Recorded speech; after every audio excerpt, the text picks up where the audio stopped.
nyuma y'ihanurwa ry'indege ya Perezida Habyarimana habayeho ubwicanyi gusa nyuma y'uko ihanurwa ry'indege ribaye aho abaturage bazindutse bica bagenzi babo. Yari intambara gusa byatewe n'indege ya Habyarimana. Bari abatutsi bari kutwica iyo tutabica. Abatutsi barapfuye ariko n'abahutu barapfuye. Umunyamategeko unazwi cyane muri Canada witwa William Black avuga ko mu Rwanda hatabaye Genocide ahubwo ngo habaye intambara aho Amerika yafashije FPR kugira ngo haboneke urwitwazo rwo gusahura ubutunzi bwa Kongo. Twunamiye ibihumbi byinshi by'abatutsi, abahutu n'abatwa hamwe n'abandi babuze ubuzima bwabo muri iyi minsi y'ubugizi bwa nabi.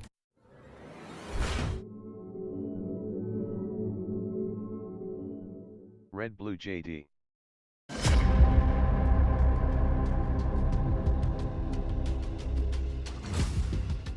Nicaye ku byuma by'ikoranabuhanga bikoresha ubwenge bukorano ChatGPT, AI, Artificial Intelligence.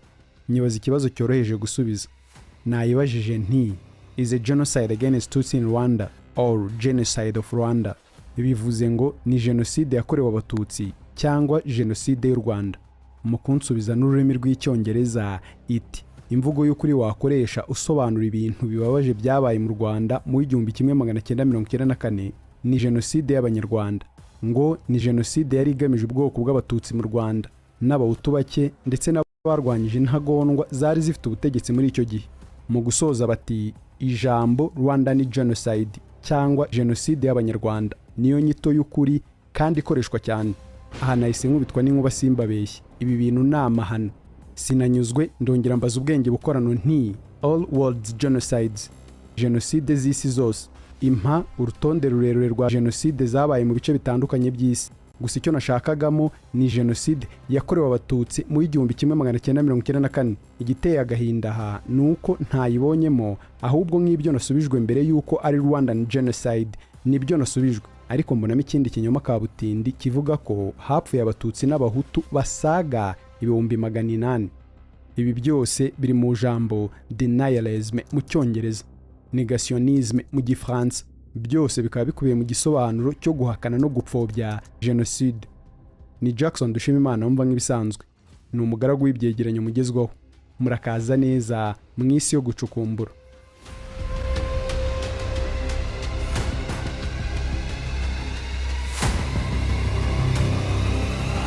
Mu by'ukuri ipfobya no guhakana genocide yakorewe abatutsi nasanze mu bwenge bukorano bw'ikigo cy'abanyamerika cya OpenAI muri ChatGPT ikoreshwa n'isi yose.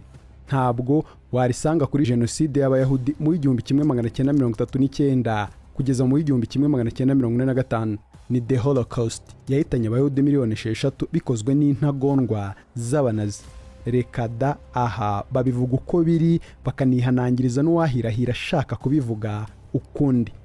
None se kuki atari ko bimeze kuri genocide yakorewe abatutsi mu 1994 ko byamaze kwemezwa n'umuryango w'abibumbye ndetse ko ari igikorwa kizwi kandi cyabaye 100% ntabyo kugenekereza? Umuntu ukurikirana kubera iki mukurikirana ukamuhera muri 59 ukamuzamura muri 60 ukageza muri 73 no muri 40 n'ukubera iki? Kuva mu 1959 abatutsi baratwikiwe barahunga, abandi baricwa bazizwa gusa ko ari abatutsi. Ndetse ubu bwicanyi bwarakomeje muri 1963 no mu myaka yakurikiyeho ya za 70 ukazamuka muri za 90 paka muri 94. Gusa kuva mu 1963 ubwo abatutsi bari bamaze kwicwa mu bice bitandukanye, ubutegetsi bwa Gregoire Kayibanda bwahakanye ko ibyo byabaye atari genocide. Nyamara hari ibitangazamakuru mpuzamahanga byari byatanze impuruza byerekana ko ibiri kuba mu Rwanda ari genocide. Iki gihe abijanditse muri ibi bikorwa nibahanwe na gato. Gupfobya no guhakana genocide ntabwo bigarukira ku bwenge bukorano nk'uko natangiye mbivuga, kuko ubwo bwenge buba bwarakozwe n'abantu. Tariki 7 Mata mu 2024 igihe u Rwanda rwibukaga ku nshuro ya 30 genocide yakorewe abatutsi, umunyamabanga wa 71 wa Leta Zunze Ubumwe za Amerika Secretary Anthony Blinken saa 9:38 z'umugoroba i Kigali yakoze inyandiko yubatswe no gupfobya zirimo gupfobya no guhakana genocide yakorewe abatutsi bikozwe n'ubwenge bukorano.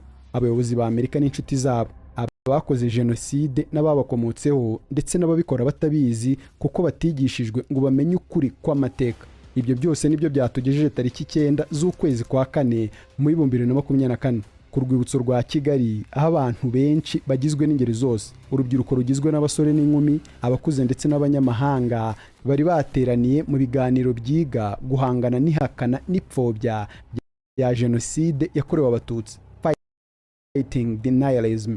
Ibi biganiro byari biyobowe n'abashakashatsi n'abahanga mu mateka n'amategeko, barimo Dr. Diogene Bideri nk'umushinjacyaha, Jessica Mwiza akaba intiti n'uharanira uburenganzira bwa muntu, Dr. Helen Domas akaba umunyamateka n'umushakashatsi, Richard Gisagara akaba umwunganizi mu mategeko mu Bufaransa n'u Rwanda, ndetse na Dr. Bojana Kolbal. Uyu ni umusesenguzi akaba n'umuyobozi muri kaminuza ya Harvard mu gisata cy'indimi z'Abanyafurika.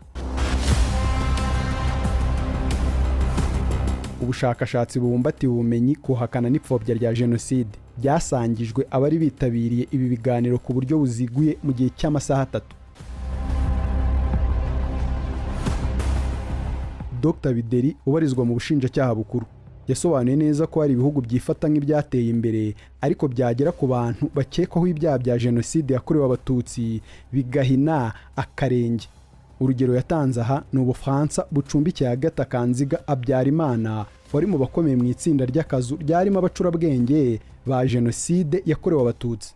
Ikibazo ni uko Ubufaransa bwanze kumutanga ngo aryozwe uruhare yagize muri jenoside yakorewe abatutsi. Ibi nabyo ni ibikorwa byo guhakana no gupfobya jenoside yakorewe abatutsi bigaragarira mu kudakurikirana abakoze jenoside bikozwe n'ibihugu bibacumbikiye yaba muri Afurika no hanze yayo.